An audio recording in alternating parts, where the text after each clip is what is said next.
great. Okay. All right, let's see how we did here.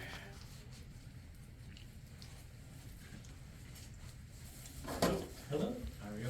And you? Good. Juicy. She brought some barbecue sauce. All right, do we have pull? We have pull.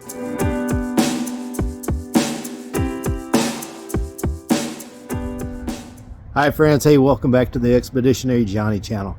Hey, if you're new to my channel, you'll see right here that the theme to my channel is to try to help remove obstacles to getting outdoors. That could be things like time, ideas, or maybe equipment. Today we're going to be talking about time and ideas, specifically barbecue. So as I see it, one of the biggest obstacles to getting outdoors is time. Come on, let's be honest here. We all have a lot of family obligations, so we are forced to do what we can when we can. And I found that barbecue allows me to play with my knives, my axes, and fire. And at the end of the day, I've got a tasty meal. So, hey, who can beat that? You might notice a bit of a wardrobe change in this video. That's because right now I'm actually working on 3 racks of ribs. But for this video, what I've done is I've showed you step by step on how to smoke a full brisket on a small offset smoker. Now this is just a El Cheapo char grill that I picked up at Home Depot. You don't need to have anything special. You just have to have good technique. So let's get started. Alrighty, we need to start the day by prepping our meat. Alright, so what I have here is a whole brisket. And I also have a flat cut corned beef brisket. The reason we're doing this is, hey, I caught a sale after St. Patrick's Day, so Walmart had a few extra ones, so I picked that one up. And so, hey, why don't we make pastrami out of our corned beef? All right, so you can see I took this thing out of the rafter. I need to get this thing trimmed up. I don't want to waste anything. So what I'm going to do is I'm going to trim off the hard fat. And then I'm going to put that hard fat into this crock pot and let that render down to make some tallow, which is really good for cooking. And if you want to go old school, it was actually used to maintain your equipment back in the days. So hey, we're going a little bit rustic today. So you can see we've got some pretty thick fat here. Some pretty thick hard fat over here. So I want to go ahead and carve that off, and then we'll see what I can come up with.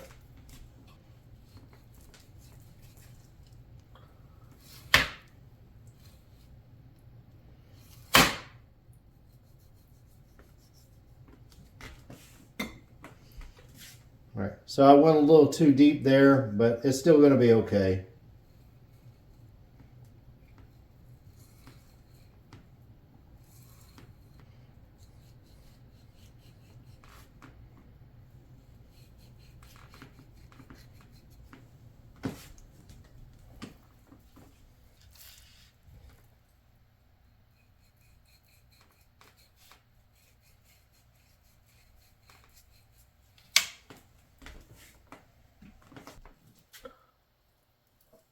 All right, I want to leave this meat here. I think I want to try to carve out some of this middle fat here.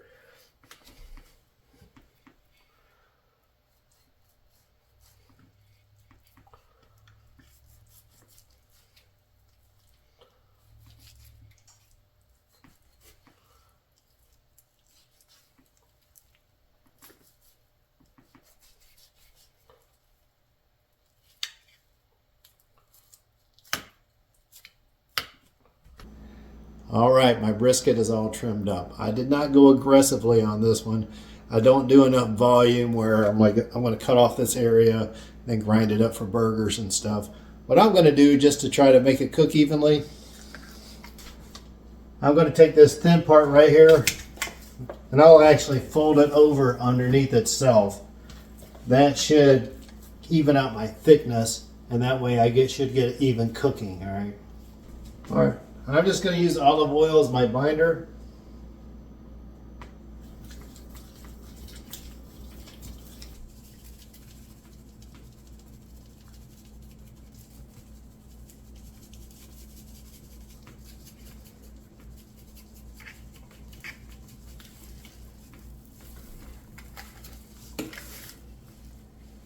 You might see here that I took out a lot of the hard fat between the flat and the point. I just do that because the hard fat doesn't render so well, and it helps me smooth out the brisket a bit.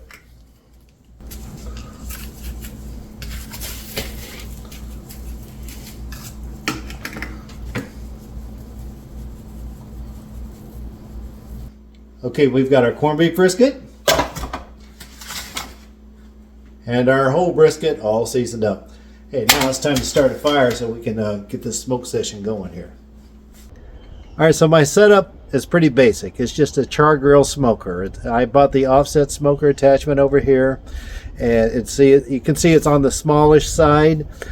So I'm going to have to be very careful on my fire management today, but I think I've kind of honed it in here for my purposes here. So what I'm going to do is I'm going to start up a little bit of charcoal for a base, and then I have to throw some hardwood on top of that throughout the day, about every 15 to 30 minutes to keep the sweet spot where I have clean smoke, but I don't get it too hot. All right, coals are hot. Let's go ahead and throw it in the firebox. If you've never smoked meats before, it's always a good idea to go ahead and let your fire run for a while to stabilize, because you don't want to be too hot or too cool. This piece of wood right here is a little on the thicker side for my setup, but it works great at the very beginning or when my coals have died down. It's slow to warm up, so it doesn't get too hot, and then so it's going to smolder and last a long time. So this will be the base of my heat for the next phase. Then we just go ahead and close our door, and we're going to let the wood do the work for a while. All right, the fire was running hot for a while, so I let it cool down. I closed the dampers, cut off some of the oxygen, so now we're down about 250, and we're still coming down a little bit more, but given the time of the day and where the temperature is, I'm comfortable putting the meat on there now. You'll notice I've got a very light wisp smoke coming out there, so this nice clean smoke. You don't want heavy stuff. That's sooty and nasty, all right? So we're going to do clean smoke.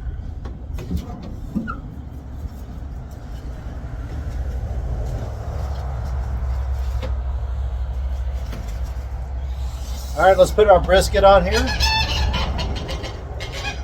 This is the thick part, so I'm going to put that toward the fire. I have a pan of water here to blunt the heat. This part of the brisket is thin, so I'm going to fold it under like so to kind of even it out a little bit there. All right, so we're good to go there. And let's not forget about our pastrami. We're going to put that on the top rack here.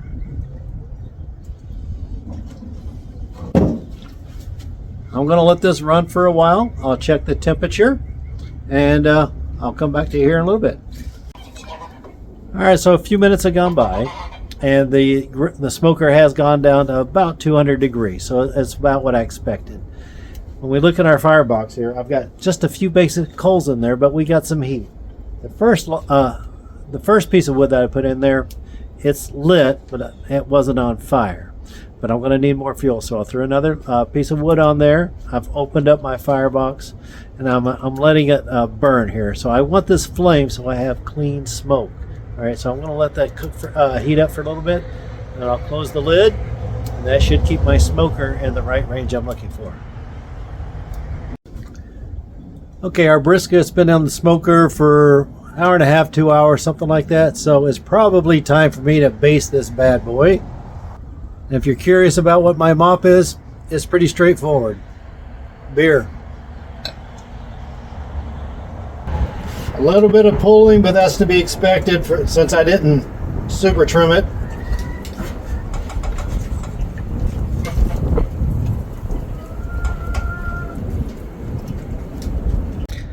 My wood pile is looking a little light, so let's go get a few more supplies. Fortunately for me, there's a lumber yard about 1 mile down the road, and my daughter happens to love my barbecue.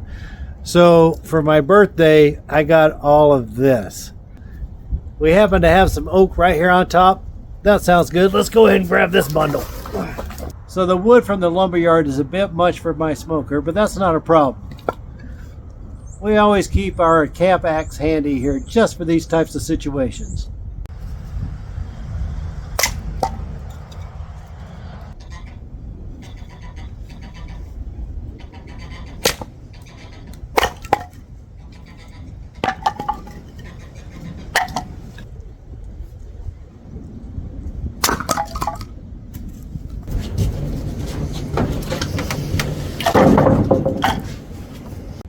Okay, our temperature's dropped down to about 200 degrees. It's time to add more wood to the fire.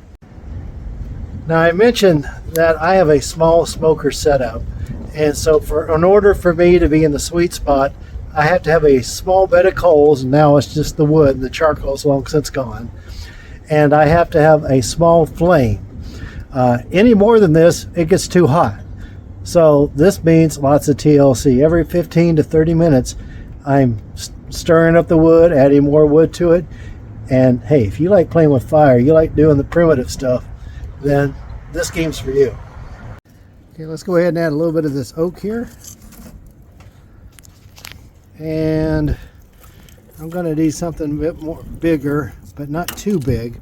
So let's go with this bigger piece right here. And we're going to let this sit for a minute, and this will flame up. Once we get some good flame, then we can go ahead and close the lid here on our firebox. All right, that's looking pretty good. Let's go ahead and close the lid. And I think I want to go ahead and let this thing get up to 250 or so. So let's open up the damper a little bit more. So now that I've had the brisket on the smoker for a couple hours, and I've had the temperature at low setting, trying to get it around 200, maybe 225, right? Where the meat was more accepting of the smoke. Well, now that it's starting to warm up, it won't take on as much smoke as before. So I'm going to go ahead and bump that temperature up maybe 250 degrees or so. We're going to ride that until we get into the internal temperature on our brisket is in the 160s. At that point, we'll wrap it up in butcher paper. Well, I'm about 9 hours into this smoke session here, and we're getting close. I think the brisket's about 152 degrees right now. Once I get it close to 165, I'll wrap it. And at that point, I'll throw it in the oven, because at that point, the brisket's not going to take on any smoke, and there's no need to go ahead and keep burning wood. But in the meantime, I've got another 10 degrees or so to go, so I just threw another log onto the fire, and we're going to just keep on working it.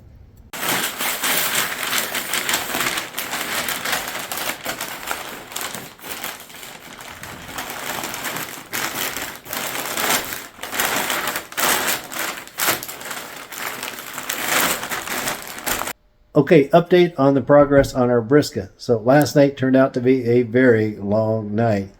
So eventually I got the internal temperature up high enough where I wrapped up the brisket in butcher paper. And at that point I moved it into the oven. Why the oven? Well, at that point the brisket couldn't take on any more smoke. So why keep going through all the wood when I could just simply throw it in the oven for a controlled setting? Once I reached internal temperature of 203 degrees, I went ahead, dropped it in the cooler, and let it rest. It is now in the freezer, waiting to be sliced on Friday for the farewell luncheon. The other thing I want to give you guys an update is on my beef tallow.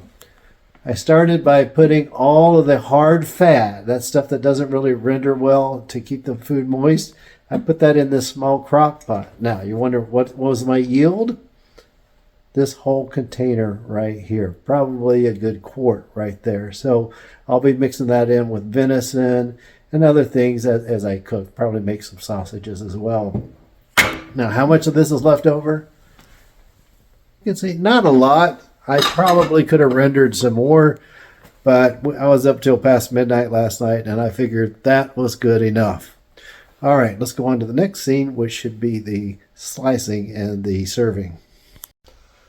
Well, good morning. It is finally Friday morning, the day of the luncheon. All right, so we've got our brisket here. It's lived in the freezer for a couple days, and then I moved it over to the refrigerator to slowly thaw out again. So now it's time to go ahead and reheat this bad boy. So let's take it out of the butcher paper, and we're going to put it in a foil pan with some of its juices. We're going to slowly reheat it to 150 degrees. Then we'll take that on into work. All right, pretty good bark on this thing. So I kept the juices from the brisket in the refrigerator, got it rewarmed. We're going to add this to our pan.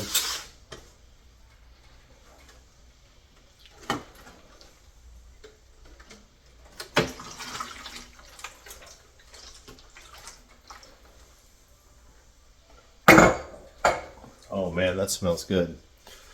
All right, we're gonna put some foil on top of this thing, throw it in the oven at around 225, 250 degrees until the brisket hits an internal temperature about 150 degrees. I'll let it rest.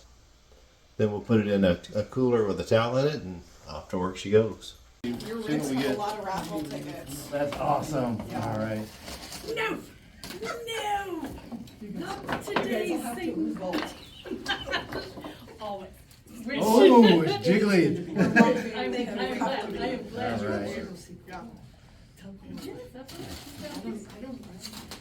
It smells great. All right, let's see how we did here.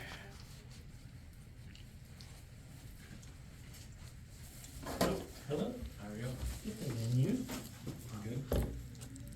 Good. Juicy. She brought some barbecue sauce. All right, do we have pull? We have pull. Well, all right, there you have it. That was another successful smoke session. Hey guys, I hope this gives you guys some ideas on things you might want to do, whether it's in your backyard or getting out in the woods. With that being said, I appreciate you guys coming along for the ride. You guys take care and have a great week. Bye.